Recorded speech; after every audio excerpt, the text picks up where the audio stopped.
나의 사자라는 의미를 가진 말라키 선지자는 학개와 스가랴 선지자 이후에 활동한 선지자입니다.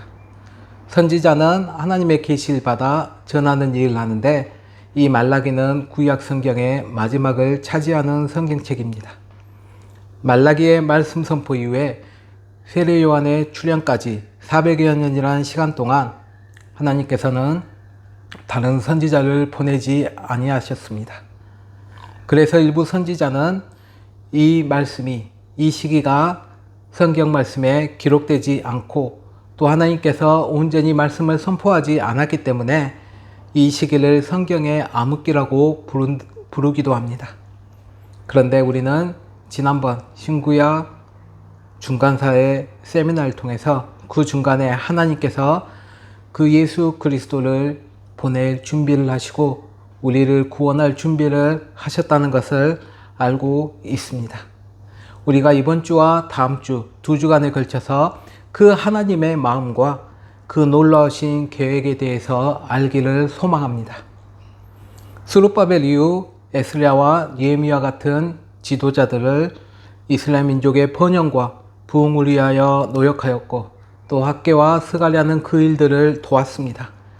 그래서 결국 예루살렘 성전이 재건되었고, 또 예루살렘이 정비되었고, 이제 어느 정도 나라로서의 기능을 회복하고 점차 안정된 삶을 살 수 있었습니다. 그런데 이스라엘 백성들은 성전이 건축되고 이스라엘이 정비되면 하나님께서 큰 축복을 내리셔서 이스라엘 민족을 세계의 중심으로 사용하실 것이라는 믿음이 있었고, 또 이를 믿고 열심히 성전 건축과 예루살렘의 회복을 위해 노력하였는데, 그들의 삶을 보면 여전히 바사의 지배 아래 자신들의 삶이 생각했던 것만큼 풍요롭지 못하고 번영하지 못하자 그들은 나태해지기 시작합니다. 그 삶의 큰 동력을 잃어버린 것입니다.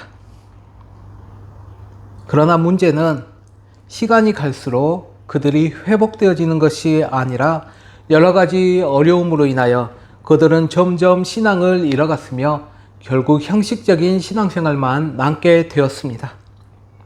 이런 이스라엘 백성들을 위하여 하나님께서는 다시 영적인 각성과 도덕적 각성을 촉구하면서 다시 하나님께로 돌아오라고 말라기 선지자를 통해 그 회개의 메시지를 선포하게 하셨습니다. 그런데 여전히 이스라엘 백성들은 하나님의 그 마음을 알지 못하고, 마치 자녀들이 부모님에게 아빠 엄마가 나에게 해준 게 뭐가 있어? 혹은 나는 아빠 엄마에게 받은 것이 아무것도 없기 때문에 이제는 나는 내 마음대로 살 거니까 내버려 두세요 라고 말하는 것처럼, 이스라엘 백성들도 2절 말씀에 이렇게 하나님께 원망하며 불평하였습니다. 여호와께서 이르시되 내가 너희를 사랑하였도다 하나 너희는 이르기를 주께서 어떻게 우리를 사랑하셨나이까 하는도다. 그들에게 사랑의 증거가 무엇이 있느냐 하는 것입니다. 만약 하나님께서 그들을 사랑하셨다면 지금 이스라엘 백성들은 이방인들보다, 혹은 자신들의 원수들보다, 하나님을 믿지 않는 사람들보다 더욱 풍성하고 평안하며 번영을 누려야 할 터인데 그러지 못하고 있다는 것입니다. 현재 자신들의 삶은 믿지 않는 이방 민족보다 훨씬 초라하고 풍족하지 못하다는 것입니다. 혹시 성도님 중에서도 지금 처한 환경이나 현재의 어려움으로 인해 하나님을 원망하거나 불평하신 성도님들 아무도 없으리라 생각합니다. 그러나 우리는 항상 경계해야 할 것이, 우리의 삶이 생각처럼 되지 않을 때 우리는 우리의 삶을 뒤돌아보지 않고 다른 누군가를 탓하려고 한다는 것입니다. 이스라엘 백성들은 하나님을 그들의 대상으로 삼았습니다. 왜냐하면 그들은 하나님이 그들의 신이라는 것을 잘 알고 있었기 때문입니다. 그러나 그 신은 자신들을 위해 존재하는 신에 불과했습니다. 하나님의 사랑을 외적인 풍성한 풍요와 안정된 삶으로 평가했기 때문입니다. 번영과 성공이 있어야 하나님의 사랑을 받은 것으로 생각하여서 지금 만족스럽지 못한 삶은 하나님께서 그들을 사랑하지 않거나 그들을 위해 하나님께서 아무 일도 하지 않으셨다고 생각하고 있는 것입니다. 그런 이스라엘 백성들에게 하나님께서는 말라기 선지자를 통하여 경고하고 계신 것입니다. 하나님의 사랑과 은혜를 똑바로 알아야 한다는 것입니다. 너희가 영적으로 부패하고 타락하였기 때문에 하나님께서 베풀어 주신 그 은혜와 사랑을 알지 못하고 풍족하고 평화로운 삶을 추구하면서 원망과 불평뿐 아니라 감사하지 않는 삶을 살고 있다는 것입니다. 그래서 하나님께서는 이 말라기 선지자를 통해서 말씀하십니다. 3절 말씀에 보면 에서에게는 미워하였으며 그의 산들을 황폐하게 하였고 그의 산업을 광야의 이리들에게 넘겼느니라. 이 말은 즉 하나님의 백성들은 사랑하시고 끝까지 지키고 보호하시겠지만 하나님의 백성의 원수가 된 그 민족들은 결국 완전히 무너지고 말 것이라는 것입니다. 하나님의 택하심의 은혜가 우리에게 있는 것입니다. 하나님께서 택하신 자들은 결코 포기하지 않으십니다. 우리는 그 은혜로 이렇게 교회에 나와 함께 주님을 찬양하며 예배하고 있는 것입니다. 우리에게 당장 해결되지 않는 여러 가지 문제들 때문에 하나님께서 나를 사랑하지 않는다고 원망하거나 불평하고 있지는 않습니까? 그러나 지금 이 순간까지 저와 여러분을 인도해 주시고 보호해 주신 그 하나님의 은혜의 섭리를 생각해 보시길 바랍니다.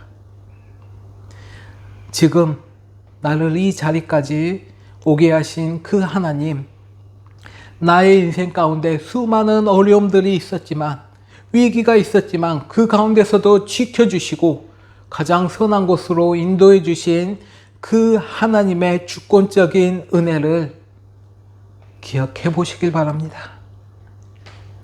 4절 말씀에 보면 에돔은 말하기를 우리가 무너뜨림을 당하였으나 황폐한 곳에 다시 쌓으리라 하거니와 나 만군의 여호와는 이르노라.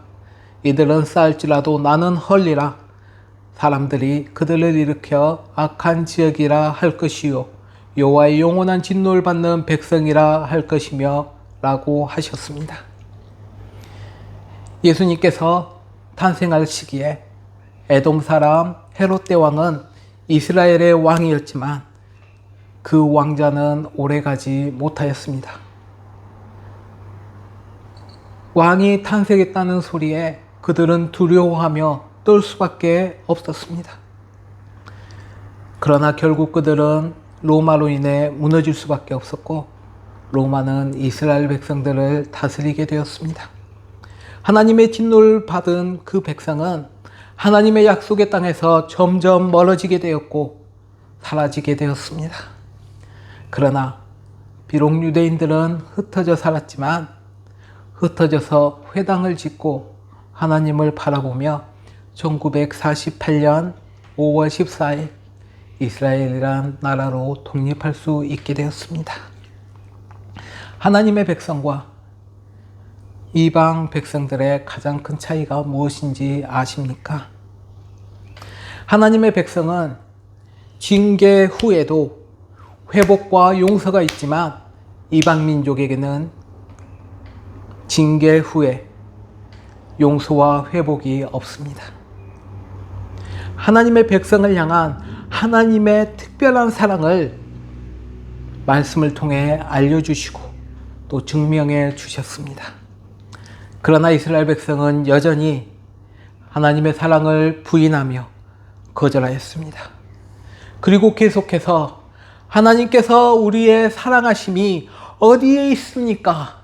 라고 반문하였습니다. 우리들은 흔히 사랑받고 있으면서도 자신이 사랑받고 있음을 알지 못할 때가 너무나도 많습니다. 지난주에 케언지에 방문하면서 한 주 동안 시간을 함께 보냈는데 이전에 함께 했던 그 시간이 얼마나 귀하고 소중한가를 다시 한번 깨닫게 되었습니다. 아마 성도님들께서도 같은 마음이었을 것입니다. 때로는 그 행복한 순간에 정작 그 행복을 느끼지 못하다가 시간이 가거나 혹은 그 행복이 깨졌을 때야 비로소 참 좋은 시간이었구나, 참 행복한 시간이었구나 라는 것을 알게 될 때가 있습니다. 그러나 우리의 삶뿐만 아니라 우리의 신앙 생활에서도 마찬가지입니다. 성도님들께서는 하나님을 처음 만났을 그때를 생각해 보시길 바랍니다. 하나님께서 강하게 은혜를 부어주셨던 그때를 생각해 보시길 바랍니다. 지금 오늘과 무슨 차이가 있습니까? 오늘 본문은 크게 세 가지의 이스라엘 백성들의 잘못을 지적합니다. 그 첫 번째로는 그들은 하나님을 향한 공경함을 잃어버림으로 하나님의 이름을 멸시하였습니다.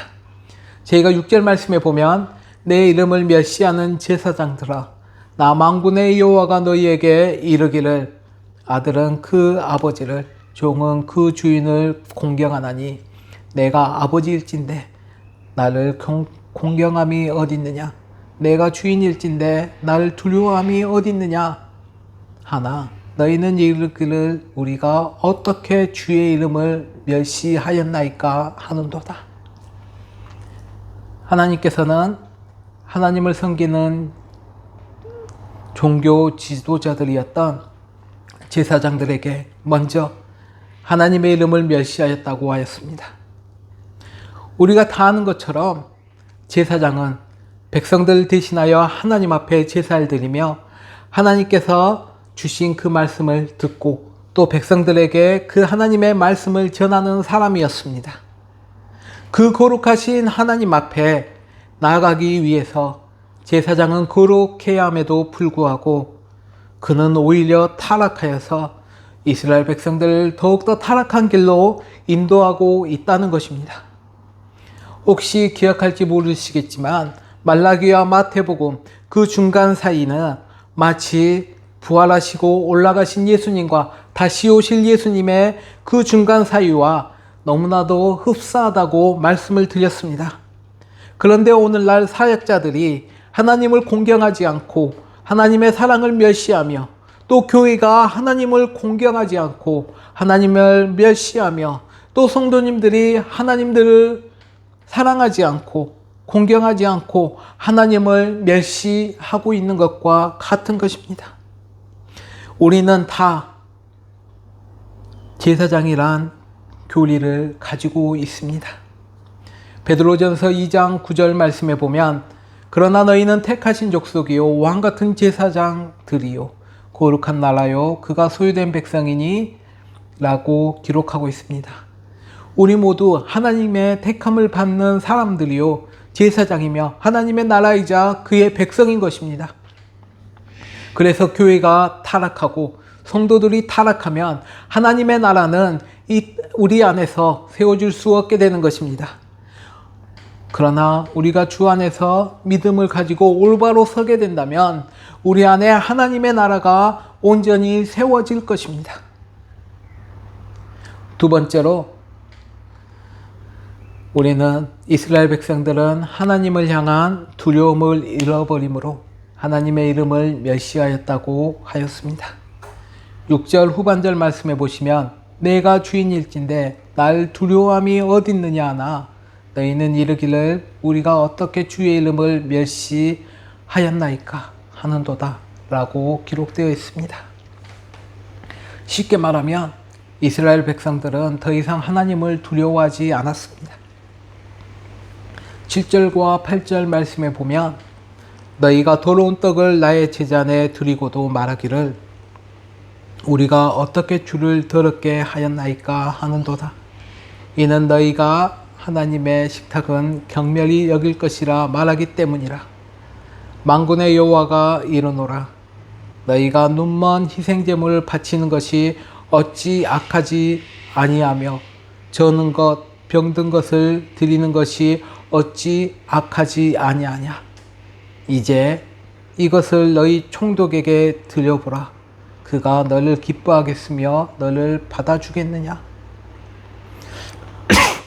하나님 앞에 바치는 모든 예물은 흠없고 깨끗한 것이어야 합니다.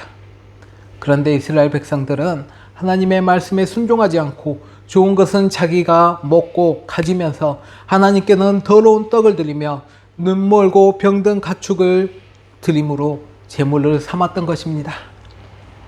어떻게 그렇게 할 수 있을까요? 그것은 그들의 마음속에 하나님을 두려워하는 마음이 없고 오히려 하나님께 드리는 것을 아깝게 생각했기 때문입니다. 쉽게 말해 그 물질을 가지고 있는 그 소유를 더욱 사랑했기 때문입니다. 하나님께 드리는 것이 너무 아까웠던 것입니다. 아주 어린 아이들은 세상에 대한 경험이나 또 교육이 부족하기 때문에 두려운 것이 없습니다. 아주 어린 아이들은 물이나 불에 있어서도 경험이 없기 때문에 아무런 두려움 없이 그것을 향해 아무렇지 않게 그냥 갑니다. 부모님이나 보호자가 아주 어린 그 아이들을 항상 보고 있지 않으면 무슨 일이 일어날지 모릅니다. 그러나 그들이 물이 얼마나 무섭고 불이 얼마나 뜨거운지를 안다면 일부러 그곳을 향해 가는 사람은 많지 않을 것입니다. 왜냐하면 그들에게는 두려움이 있기 때문입니다. 아담과 하와는 하나님의 말씀에 대한 불순종에 두려움이 없었습니다. 그래서 그들은 하나님께서 정하신 그 선을 넘었습니다. 그리고 우리가 생각할 수도 없는 그 결과를 가져왔습니다. 그것은 죄이며 죽음입니다. 당시 이스라엘 백성들은 바사의 속국으로 세상의 주권자인 총독은 두려워하였지만 하나님을 두려워하지 않았습니다. 그 바사 총독은 이스라엘 민족을 주관하고 다스리고 있었고 만약 그들에게 잘못 보이면 큰 피해가 여러모로 있기 때문에 혹시 무슨 일을 당하지 않을까 염려하며 두려워하였습니다. 그러나 이스라엘 백성들은 눈에 보이지 않는 하나님은 두려워하지 않았습니다. 우리 하나님께서는 생사화복을 주방하시며 또 결정할 수 있는 그 능력의 하나님이시지만 그들은 믿지 않았던 것입니다. 그래서 매사에 하나님의 방법이 아닌 자신의 방법대로 또 하나님의 말씀이 기준이 아닌 세상의 가치대로 살아갔습니다. 우리 역시도 얼마나 많은 시간 동안에 하나님의 생각이나 하나님의 말씀이 기준이 아닌 세상의 가치대로 살아갈 때가 얼마나 많습니까? 그러나 하나님은 우리의 주인이시며 만물의 주인이시며 모든 역사를 주관하시는 전능하신 만왕의 왕이십니다. 하나님께서는 우리의 창조주 되시고 또한 우리의 주인이 되십니다. 그렇기 때문에 우리는 항상 하나님 앞에 두려움과 존경심을 가져야만 합니다. 그리고 세 번째로 이스라엘 민족은 하나님 앞에 드리는 예배를 무시함으로 하나님의 이름을 멸시하였습니다. 9절 10절 말씀에 보면 만군의 여호와가 이르노라. 너희는 나 하나님께 은혜를 구하면서 너희 우리를 불쌍히 여기소서 하여 보라. 너희가 이같이 행하였으니 내가 너희 중에 하나인들 받겠느냐. 만군의 여호와가 이르노라. 너희가 내 제단 위에 헛되이 불사르지 못하게 하기 위하여 너희 중에 성문 닫을 자가 있으면 좋겠도다. 내가 너희를 기뻐하지 아니하며 너희가 손으로 드리는 것을 받지도 아니하리라. 하나님은 예배를 기뻐하시는 하나님이십니다. 그런데 우리가 오해하고 있는 것은 그 어떤 예배라도 하나님께서 기뻐 받아주실 거라는 그런 오해가 있습니다. 그러나 그렇지 않습니다. 하나님께서는 신령과 진정으로 드리는 예배를 받으십니다. 잘못된 예배는 하나님을 더욱더 분노케 하는 것입니다. 이스라엘 백성들도 출애굽 후에 모세가 시내산에 올라갔을 때 그들과 함께할 신이 필요하였기 때문에 그들은 금송아지를 만들어 그 금송아지가 애굽에서 인도해낸 하나님이라고 하며 그를 찬양하였습니다. 이렇게 그들을 인도해낸 신께 예배한다고 하니 마치 하나님을 찬양하고 예배하는 것처럼 들릴지 모르겠지만 실상은 우상숭배이며 하나님을 멸시하는 것이었습니다. 우리가 드리는 예배도 마찬가지일 것입니다. 우리가 비록 하나님께 드리기 위한 자리라 할지라도 하나님 앞에 드리는 그 예배를 무시하거나 은혜에 대해 감사하지 않는 마음이 없이 드린다면 그것은 하나님께서 받으시는 예배가 결코 아닐 것입니다. 그저 형식만 있는 예배가 될 것입니다. 이스라엘 백성들도 제단에 떡을 드렸고 희생을 드렸습니다마는 하나님께서는 그것을 더러운 떡이라고 하셨으며 눈먼 희생이라고 말씀하셨던 것입니다. 예배는 우리의 삶을 통해 드려져야 합니다. 그리고 우리의 가장 귀한 것이 드려져야만 합니다. 하나님께서 베풀어 주신 사랑과 은혜에 대해 감사함으로 드리는 그 예배가 하나님과 관계 안에서 온전히 드려지는 그 예배가 진정한 예배가 되는 것입니다. 그러나 우리가 이렇게 잘못된 예배를 드리는 이유는 우리의 마음이 근본적으로 잘못되었기 때문입니다. 12절 13절 말씀에 보면 너희는 말하기를 여호와의 식탁은 더러워졌고 그 위에 있는 과일 곧 먹을 것은 경멸히 여길 것이라 하여 내 이름을 더럽히도다. 만군의 여호와가 이르노라. 너희가 또 말하기를 이 일이 얼마나 번거롭고 하며 고숨치고 훔친 물건과 저는 것 병든 것을 가져왔느니라. 너희가 이같이 봉헌물을 가져오니 내가 그것을 너희 손에서 받겠느냐. 이는 여호와의 말이니라. 하나님께 드리는 예배 가운데 이스라엘 백성들과 제사장의 마음에는 하나님께 대한 어떤 거룩함이나 경건함은 찾아볼 수가 없습니다. 그들은 오히려 제사 드리는 것을 번거롭다고 여겼고 지겹게 생각하였습니다. 또 14절 말씀에 보면 징승대 가운데 수컷이 있거늘 그 소원하는 일에 흠 있는 것으로 속여 내게 드리는 자는 주줄 받으리니 나는 큰 임금이요 내 이름은 이방 민족 중에 두려워하는 것이 됨이라. 만군의 여호와의 말이니라. 결국 하나님의 은혜와 축복은 이스라엘에서 넘어 이방인에게 임하게 되었고 그들이 복음으로 충만하게 될 것이라고 말씀하고 있는 것입니다. 이스라엘 민족들은 하나님을 속일 수 있다고 생각하며 그들의 온전한 마음과 삶을 드리지 않고 아무 것이나 하나님께 드려도 된다고 생각하였습니다. 겉으로는 그럴싸하게 경건한 모습으로 하나님과의 약속을 지키는 것처럼 위선적인 예배를 드렸지만 그 예배에 대해서 하나님께서는 분노하고 계신 것입니다. 하나님께서는 그 이스라엘 민족들을 회복시킬 준비를 하셨습니다.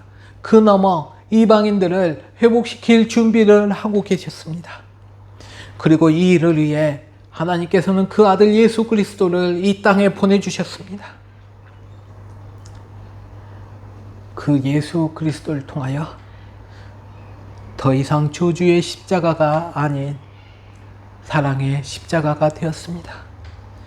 그리고 2000여 년 전 오늘 그 예수님께서 예루살렘에 입성하셨습니다. 많은 사람들은 예수님을 메시아로 생각하며 왕으로 생각하며 그들을 로마의 고통으로부터 해방시켜줄 참된 메시아로 인식하며 그를 열렬히 환영하였습니다. 반기였습니다.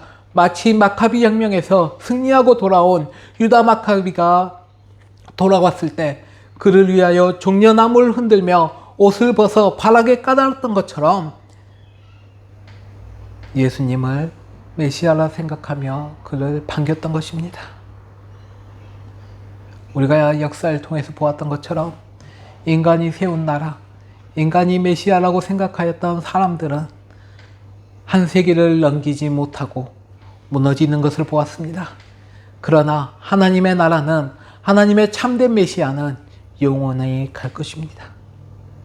그리고 그 일을 위해 예수 그리스도께서 이 땅에 오셨고 십자가에 못 박혀 죽으셨습니다. 우리가 오늘 종료주의를 시작으로 고난주간이 시작됩니다. 왜 예수님께서 육신을 입고 이 땅에 오셔서 그 십자가의 고난을 당하야만 했을까? 예수님께서 그 고난 주간 동안 하셨던 그 일들을 다시 한번 묵상해 보시길 바랍니다.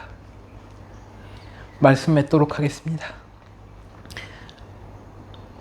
예수님은 하나님께 신령과 진정으로 예배 드리는 자를 찾고 계신다고 하셨습니다. 예루살렘에 예수님께서 입성하였을 때 열렬히 예수님을 반겼던 군중들과 같은 사람들이 아닌 그리스도의 복음으로 고난을 받고 박해를 받으면서도 그 복음을 지키며 전하는 사람들을 하나님께서는 기다리시며 찾고 계신 것입니다. 이 고난주간을 맞아 나의 믿음은 어떠한지, 나는 어떤 믿음을 갖고 있는지 곰곰이 생각해 보시길 바랍니다. 나는 하나님에 대한 공경함이 있는지, 그를 두려워하는 마음이 있는지, 혹은 나의 예배는 어떠한지 생각해 보시길 바랍니다.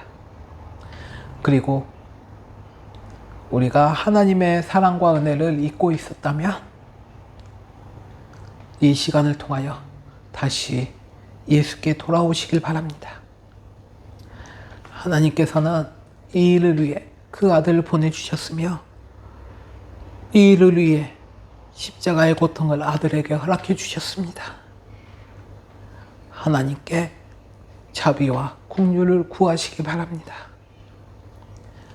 우리의 교만을 다 내려놓고 바쁜 일상을 다 내려놓고 이 고난주간에 예수님께서 하셨던 그 일들을 묵상하면서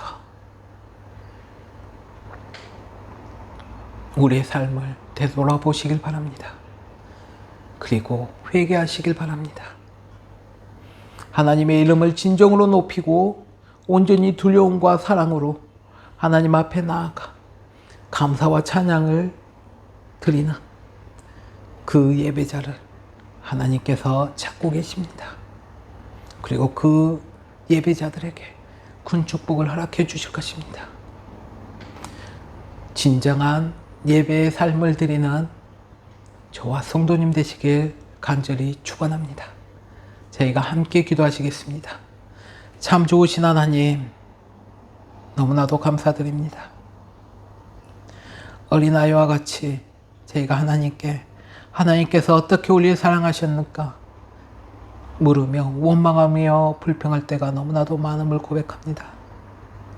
그러나 그 원망 뒤에는 온전히 하나님의 사랑과 은혜를 알지 못하는 저희의 무지가 있었고 이미 하나님으로부터 멀어져 그가 베풀어 주신 사랑과 은혜를 깨닫지 못한 어리석음에 있었음을 또 한 번 알게 됩니다.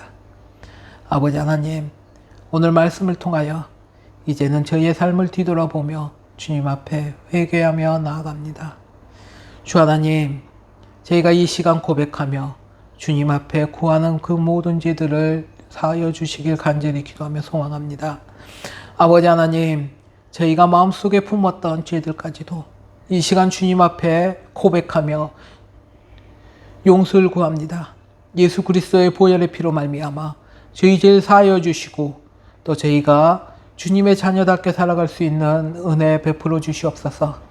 주 하나님, 또 오늘 종료주일을 맞이하여 또 고난주간을 맞이하여 그 예수님께서 저희에게 베풀어 주신 그 사랑을 또 한 번 알기 원합니다.